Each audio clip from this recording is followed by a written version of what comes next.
The UDL in 15 minutes logo, a circle around the words UDL in blue, in yellow, and 15 min in red.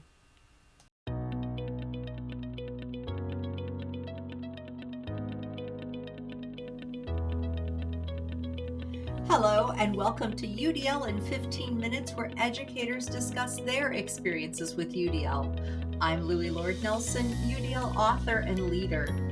Today, I'm talking with Megan Babb, who is a content literacy coach at Carter G. Woodson Middle School in Hopewell, Virginia, and Shannon Costley, who is a school-based interventionist for academic and behavior. Today, Megan and Shannon are going to share how a combination of UDL, shared unit planning, and their focus on power standards have helped guide their learners back to the face-to-face classroom. Hi, Megan and Shannon, how are you? We're good. Thank you for having us today. Yes, thank you so much. Oh, you're so welcome. So it's really nice to meet you both. Let's just get to know you a little bit. So what's been your journey in education and with UDL? So let's start with you, Shannon. Shannon, a woman with long black hair, wearing a blue dress with a multicolored decoration on the front, flanked by two male administrators. All right. My name is Shannon Costley, and I have been teaching at Carter G. Woodson for the past 6 years. I've taught in both 7th and 8th grade English, and this past year, I transitioned into the role of our school-based interventionist. As our school-based interventionist, I work with any student in our school that demonstrates a need outside of our Tier 1 education model for both behavior and academics. I also implement our Tier 2 small group intervention block by scheduling our students based on different screener data and then coaching our teachers how to effectively implement our academic and social emotional interventions. Awesome. And so about your journey with UDL, why don't you give that to us too? Yes. So I started teaching at Carter G. Woodson right out of college, and I had a wonderful, amazing mentor who I would go to Panera with for about 6 hours or 5 or 6 hours every Friday. And we would work through the UDL process and how to implement that into our lesson planning and going through making sure that we are creating lessons that are engaging and that are kind of meeting our kids where they are and making sure that we are implementing the standards that we needed. And going through that process and learning from her, we were able to move through, and then eventually I was able to mold that UDL process into our Tier 2 academic interventions. That's fabulous. You had like one-on-one PD. Yes, every Friday for my entire first year of teaching. And I am so grateful to have that foundation. That's incredible. So Megan, what about you?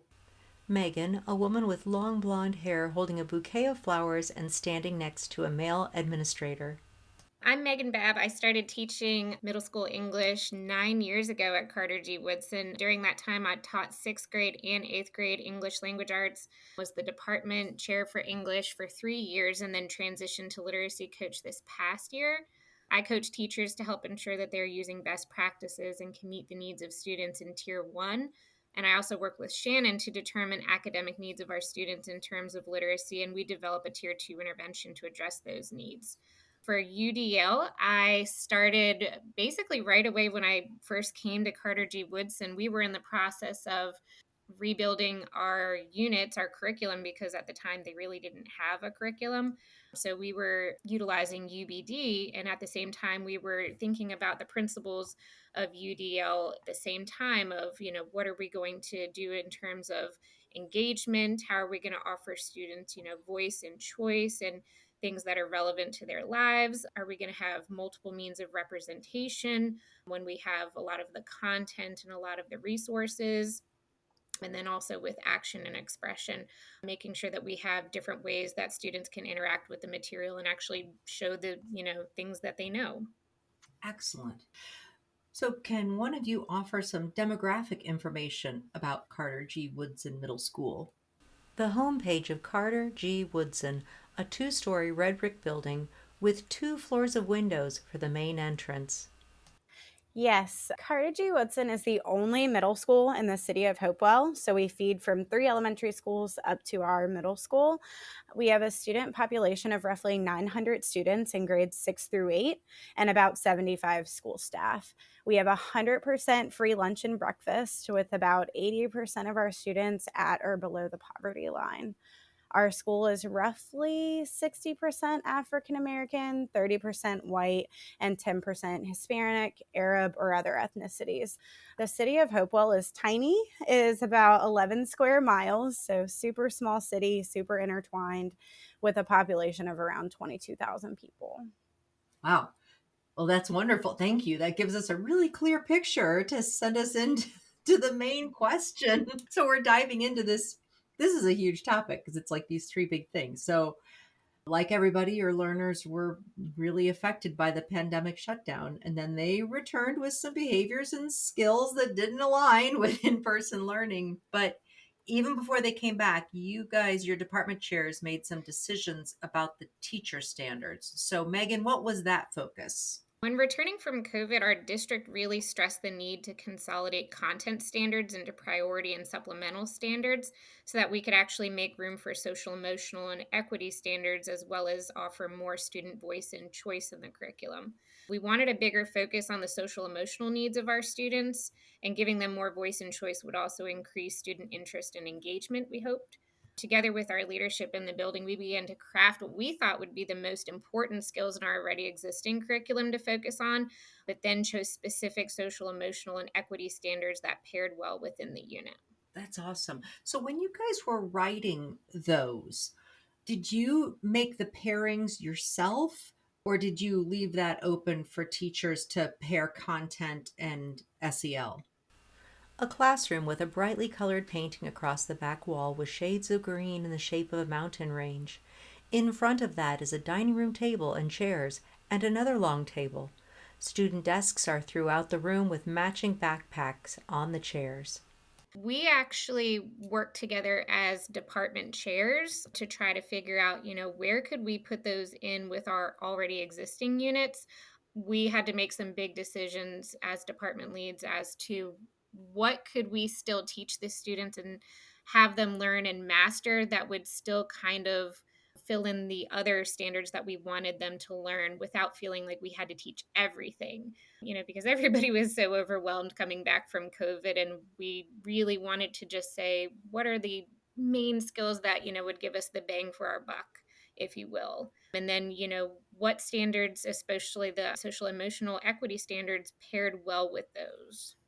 Nice. And this was a focus even when it was hybrid and then shifting back to face to face. So, as you were planning on this, were you seeing that trajectory or were you really focused on the hybrid at first? How did that work? An Instagram post with students in their first Socratic seminar. They were learning how to lead their own discussions about Poe's Telltale Heart. When we were first virtual, I think everybody just kind of abandoned the curriculum as is, and we just did a whole new thing. And for virtual, that worked. But we found if we were going to have the kids come back in person for hybrid, especially, like there were going to be a lot of, new needs and new challenges that we were going to have to address. So instead of stressing about teaching all of the different standards in one unit, we were going to just say these are the ones that we want to have students mastered right now. And then that gave us an opportunity to build in other equally important skills that our students were now lacking, such as the executive function and social emotional skills. So, for example, two of the content standards we focused on for our first unit was composing a thesis statement that advocates a position, and then collaborating with others to exchange ideas, develop new understandings, make changes, and solve problems. We decided to pair that with two social emotional standards centered around accepting different viewpoints and then also monitoring progress towards a goal by utilizing checkpoints or adjusting the plan as needed. We thought those paired together really well. I agree. That sounds like a really good pairing. And that just like sets up my next question so well. So, Shannon, how did that help with your role and in what ways? Shannon and Megan with a colleague, a woman with closely cropped black hair wearing a black V-neck dress. So, a lot of my role is heavily based on teaching the students the executive function and social emotional skills like effective communication, emotional control, organization, self monitoring their own progress and the progress of others, which are skills that even before COVID were ones that we really wanted to target. And with this in mind, moving forward, we implemented each of these pieces into the unit so that every student in tier one had access to these skills, because before COVID, they were previously reserved for our small group tier two instruction intervention block. But as we come back, the behaviors have shifted so much that we realized that all of these skills needed to be implemented into the units that the kids were getting every day in the general education classroom setting. Yeah, yeah. So you guys, the two of you, created a unit that was driven by UDL and in a lot of ways that also brought together the use of the power standards and helped students work on those executive functioning engagement skills. So give folks an example or that story of that unit. So before we had started, our district was again really big on, giving students more voice and choice and offering, a little bit more about what they wanted and what interested them. So we had given students surveys to get an idea of some of the things they were interested in. And one of those topics that the majority of students liked was scary movies, TV shows, video games. Since our first unit was centered mainly around understanding fiction, we thought this was like a great opportunity to build that in. And as an eighth grade English team, we then crafted some essential questions together from this. What does it mean to be scared? Why do people like to be scared? Are there shared fears among different cultures in the world? And since one of the big priority standards was also focused on writing, we came up with the idea to have students write their own podcast script centering around one of those big questions as a fun and different way to get them reading and writing. And we wanted to still make sure that we were addressing those executive skills that our students needed help with. And that's where Shannon came in.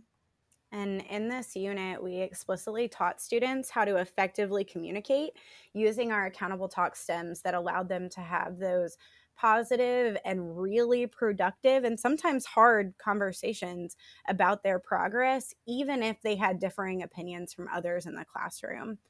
First, we created a space where students were tasked with keeping a binder and a table of contents and different rubrics that we prompted them every day to keep track of at the beginning of the unit. It was an explicit teaching part of the day. But as we moved through the unit and we started to kind of get into the routine, we gradually released the responsibility of keeping up with those things to the students, and they responded really well to that sense of responsibility and ownership. In addition, we also created opportunities for the students to monitor their own progress and the progress of others. And we came up with a bunch of self-reflection checklists and rubrics during this phase of our unit to make sure that our students understood that they own this. This is theirs, and they need to keep track of their progress, but also the progress of their classmates too. So that way it became a team collective effort. And finally, we explicitly taught our students text annotation strategies that prompted their use of metacognition. This is the hardest executive function skill to teach sometimes, because the thinking about your thinking can seem pretty abstract, especially in the middle school classroom. But when the students were pausing to jot down their thoughts about what they either heard, because we had different means and modes of presenting the information, whether that be audio, visual, or having them read it themselves, it really happened naturally because they were pausing to say, hey, what did I think about what just happened? And that use of metacognition started to become a habit for them in the classroom. Megan, Shannon, and that same colleague in a close up, smiling and all wearing masks. This is just really awesome. My brain is exploding.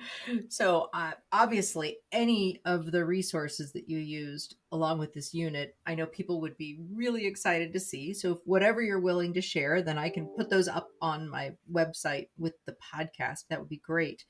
I absolutely adore the fact, like Shannon, you were laying out that there was explicit instruction, and then it was released to the students. So then they had that model and they could work from that, and it is so valuable.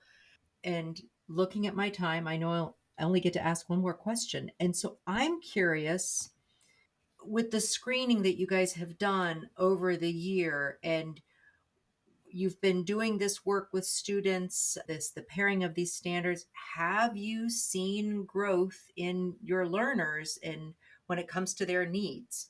Absolutely. I think that when we built all of this together in, kind of a new and fun way, but still addressing these needs and making sure that, they were explicitly taught, making sure they became like routines and almost habits.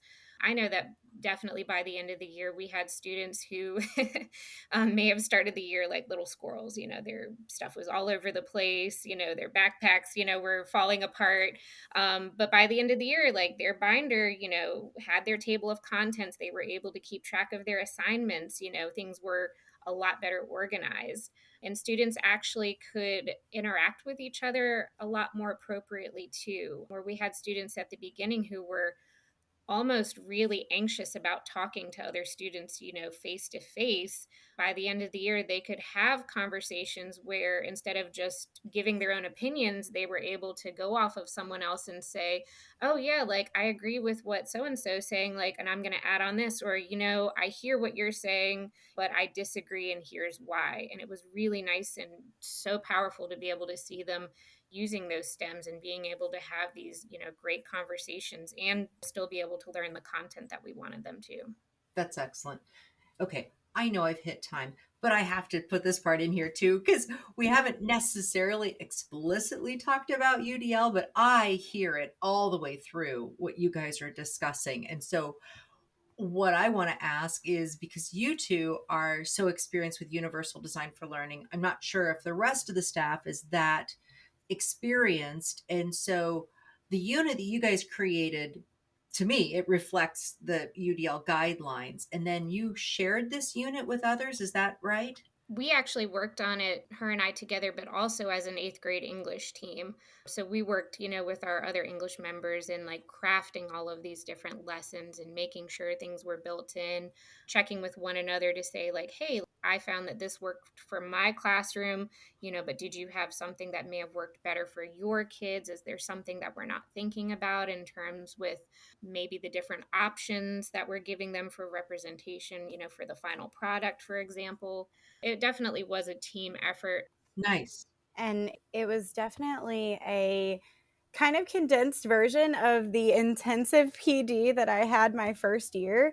And we really tried to implement that model of coming together and talking through things and saying, like Megan said, what worked, what didn't work, but then also making sure that we were tying them back to the UDL standards and making sure that we were going through the guidelines and matching things up and saying, wow, this really did work, or maybe we need to revamp this for next time, but then going back and always tying it back to the guidelines and our unit standards. Excellent. Thank you so much. And the patience of the listeners also for hanging on for a slightly longer UDL in 15 minutes. But Megan and Shannon, you had such a powerful story to share. And I'm so glad you did. So thank you so much for coming onto the podcast. Thank you so much for having us. Thank you. You're welcome. Video captures of the udlapproach.com/podcasts, followed by the UDL in 15 minutes logo. So for those listening to this podcast, you can find supplemental materials like an image montage with closed captioning, that montage with audio descriptions, a transcript, and an associated blog at my website, which is the udlapproach.com/podcasts. And finally, if you have a story to share about UDL implementation for UDL in 15 minutes, you can contact me through the udlapproach.com. And thanks to everyone for your work in revolutionizing education through UDL and making it our goal to develop expert learners.